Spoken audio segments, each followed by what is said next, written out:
is gradually raised about the other end as angle of inclination with horizontal reach 30 degree. The box start to slip and slide 4.0 meter down the plank in 4.0 second. The coefficient of static and kinetic friction between the box and plank will be respectively. ये चार option दिए गए हैं, इसमें से पता करना है कौन सा सही है। तो चलो क्या करते हैं, सॉल्व करते हैं। तो हमारे पास एक यहाँ पर क्या है, फिगर दिया गया है, इसी से पता करना है।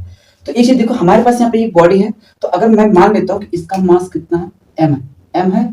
तो अगर ये मास m है तो ग्रेविटी में है तो कितना लगेगा, mg। कितना लगेगा, mg। अब ये बॉडी यहाँ पर क्या कर रहा है, स्लिप कर रहा है, तो इस पर एक फ्रिक्शन और coefficient of friction, static friction होगा, वो कितना होगा, म्यू एस होगा। ठीक, तो अब हमें क्या करना है, म्यू एस और म्यू के निकालना है। कितना, म्यू एस और म्यू के। तो मैं एक चीज कहता हूं क्या, कि अगर ये बॉडी है, इस पे रखा हुआ है, ठीक, तो अगर यहाँ पर इसके यहाँ पर क्या लग रहा है, mg। तो अगर अब इस सरफेस पे ये बॉडी रखा हुआ है, तो एक क्या होगा, इस पे एक लगेगा क्या, नॉर्मल लगेगा। क्या लगेगा, नॉर्मल। अब अगर ये एंगल कितना है, थीटा है, तो ये वाला एंगल भी कितना होगा, थीटा। तो मैं इसका अलग से बना देता हूँ फ्री बॉडी डायग्राम। ठीक, तो यहाँ पर क्या है, इसका है mg। कितना, mg। ये है थीटा, ये क्या है, थीटा। तो ये भी क्या होगा, थीटा। और यहाँ पे बीच में क्या है, बॉडी रखा गया, तो इस पर लगे क्या, नॉर्मल। तो अगर इसका कंपोनेंट करूंगा तो इधर की तरफ कितना आ जाएगा, mg sin थीटा। कितना आ जाएगा, mg sin थीटा। और इधर कर दूंगा तो कितना आ जाएगा, mg cos थीटा। तो नॉर्मल कितना हो जाएगा मेरा, normal equal to mg cos theta. बात समझ में आ गया कि नहीं। अब थोड़ा सा मैं एक चीज बताना चाहता हूँ, देखो थोड़ा, कि मान लेते हैं कि हमारे पास ये सरफेस है, प्लैंक है, और इस पर एक m मास का बॉडी ऐसे रखा हुआ है। ठीक, अब देखो अभी फ्रिक्शन फोर्स, यहाँ पर फ्रिक्शन है, तो कोएफिशिएंट ऑफ फ्रिक्शन होने की वजह से बॉडी क्या कर रहा है, मूव नहीं कर रहा है। तो हमको अभी यहाँ पर चेक करना है कि बॉडी असल में चेक कर, मतलब यहाँ पर मूव कर रहा है या नहीं।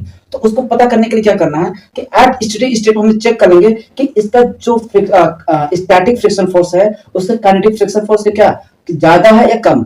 अगर static friction force kinetic friction force से क्या ज्यादा होगा तो बॉडी क्या करेगा, मूव नहीं करेगा। और अगर static friction force kinetic friction force से कम होगा तो बॉडी क्या कर जाएगा, मूव कर जाएगा। ठीक, तो हमें क्या करना, वो चेक करना है। बात समझ आया कि नहीं। अभी तो ऐसे है, तो एट स्टेडी स्टेट पे चेक करेंगे कि बॉडी क्या करेगा, मूव करेगा कि नहीं। तो हम क्या करेंगे, उसी से चेक करके हम क्या निकालेंगे, म्यू एस। पहले क्या निकालेंगे, म्यू एस। और जैसे म्यू एस निकल कर आ गया तो म्यू का निकालने का बाएं हाथ का खेल है। बात समझ आएगी नहीं। तो चलो, तो अब क्या करते हैं, पहले म्यू एस निकालते हैं। तो म्यू एस निकालने के लिए देखो, तो ऐसा समझना है कि अगर बॉडी यहाँ पर रखा हुआ है, तो बॉडी जैसे ही आगे की तरफ mg फोर्स से आगे, mg sin थीटा से आगे आएगा, तो इसकी वजह से इस सरफेस पे क्या लगेगा, एक फ्रिक्शन फोर्स लगेगा जस्ट इसके अपोजिट डायरेक्शन। अगर बॉडी इधर की तरफ आ रहा है तो इसकी वजह से इस सरफेस पे कितना लगेगा, एक फ्रिक्शन फोर्स लगेगा, क्या, Fs। इस सरफेस पे लगेगा इसकी वजह से। कहने का मतलब ऐसा कि जैसे कि समझो कि अगर मेरा हाथ इस व्हाइट बोर्ड पर ऐसे है, अब मैं इसको प्रेस करके आगे की तरफ बढ़ा रहा हूं। अब मान लेते हैं कि इस व्हाइट बोर्ड पर फ्रिक्शन कोएफिशिएंट ऑफ फ्रिक्शन कितना है, म्यू एस है। तो अगर मैं इस पे आगे की तरफ ऐसे फोर्स बढ़ने के लिए लगा रहा हूं, तो ये मेरा हाथ ना क्या कर रहा है, इस व्हाइट बोर्ड पर पीछे की तरफ एक फोर्स लगा रहा है। ठीक, खुद से करके देख सकते हो कि अगर मैं इसको आगे की तरफ ऐसे प्रेस कर रहा हूं तो ये हाथ क्या कर रहा है, पीछे की तरफ एक फोर्स लगा रहा है। बात समझ में आ गया। चलो सर, अब करने का क्या है, दो कौड़ी का सवाल है। ठीक, तो मैं पहले क्या करता हूँ, एक फार्मूला बनाता हूँ, जो कि मैंने पढ़ाया नहीं हूँ, तो वो हर जगह पूछता है, इसलिए मैंने थोड़ा ड्राइव कर देता हूँ, फिर सॉल्व करने का बाहर खेला। ठीक, तो मैं यहाँ पे क्या कर रहा हूँ कि देखो, अब इस पे क्या होगा, एक फोर्स लगेगा किधर, इस बॉडी की वजह से इस पे लगेगा कितना, Fs। कितना लगेगा, Fs। कितना लगेगा, Fs। तो वो Fs क्या होगा भैया, म्यू n। कितना होगा, म्यू n। n की वैल्यू पता है, बस वैल्यू रख दो। तो Fs इक्वल टू क्या हो जाएगा, mu s mg cos theta. अब हम पहले चेक कर लेते हैं कि बॉडी मूव करेगा या नहीं। तो मैं क्या करता हूं, एट स्टेडी स्टेट,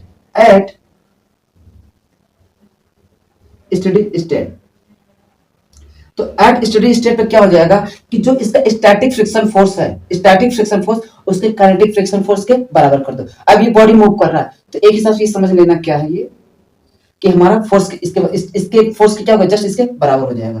तो एट स्टेडी स्टेट पे क्या हो जाएगा, Fs equal to mg sin theta.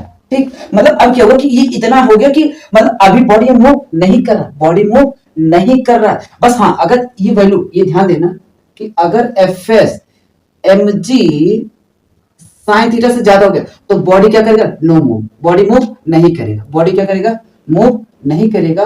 और अगर एफ एस क्या होगा, कम होगा एम जी साइन थीटा से, तो बॉडी क्या कर जाएगा, मूव कर जाएगा। तो मैंने यहाँ पे इक्वल कर दिया एट स्टेडी स्टेट पे कि बॉडी अब अगर इससे ज्यादा हुआ तो बॉडी बस क्या कर जाएगा, मूव कर जाएगा। बस बॉडी क्या कर जाएगा, मूव कर जाएगा। बॉडी मूव नहीं कर रहा है, बस तैयार है कि अगर अब इससे ज्यादा हुआ तो बॉडी यहां से क्या हो जाएगा, स्लिप हो जाएगा। बात कितनी समझ में आ गया, ठीक।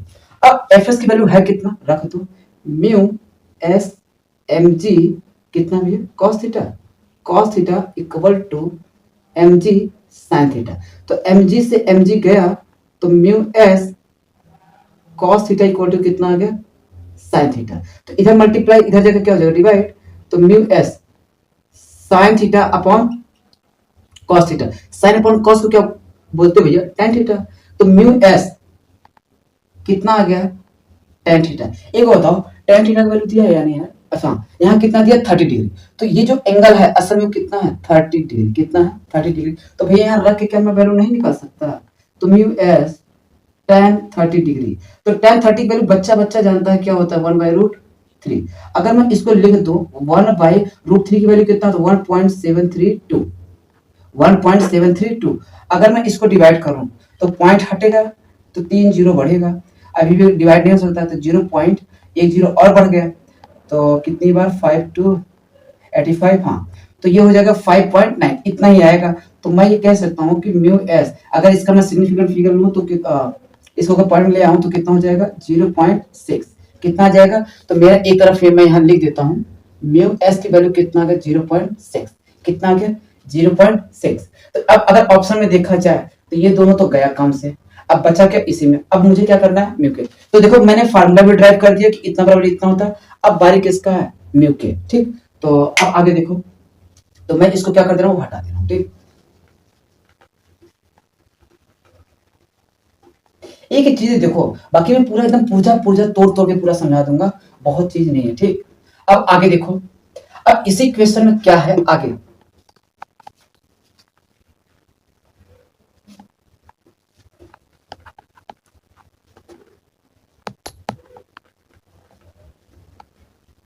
देखो आगे क्या है।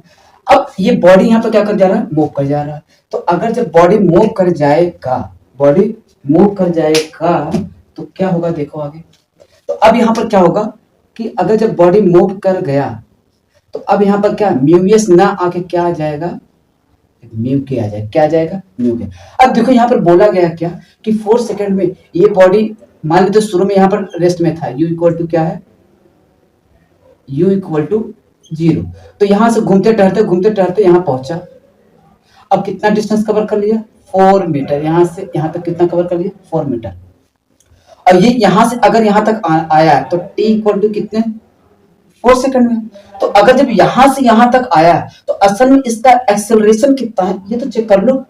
पहले तुम्हें क्या करना पड़ेगा, ये चेक करना पड़ेगा। और जैसे ही अगर एक्सेलरेशन पता हो जाएगा तो फिर भैया मेरे, अब इस पे लग कितना, अब था कितना, mg, कितना था mg। तो कंपोनेंट किया था कितना, यहाँ पर था थीटा, कितना थीटा। तो इधर कितना आ गया था, mg साइन थीटा। और इस बॉडी पर एक फ्रिक्शन फोर्स लग रहा था क्या, तो वो फ्रिक्शन फोर्स कितना लग रहा था, F equal to mu S N लग रहा था, इतना ही तो फोर्स लग रहा था, ठीक। तो पहले मैं यहां से क्या करता हूँ, एक्सेलरेशन निकाल देता हूँ। तो हर कोई जानता है S बराबर क्या होता है, ut plus half A T square, क्या होता है, S equal to U T plus half A T square. अब डिस्टेंस कितना कवर किया, 4 मीटर इन 4 सेकेंड। तो यहाँ 4 रख दो, 4 इक्वल टू, अब ये वाली वैल्यू क्या हो जाएगा, 0, क्योंकि इनिशियल वेलोसिटी क्या है, 0। तो 0 प्लस हाफ ए इंटू टी की वैल्यू कितना है, 4 4 4 जस्ट 16। तो मैंने अगर इसको डिवाइड किया तो कितना आ गया भैया, कितना हो जाएगा, 8।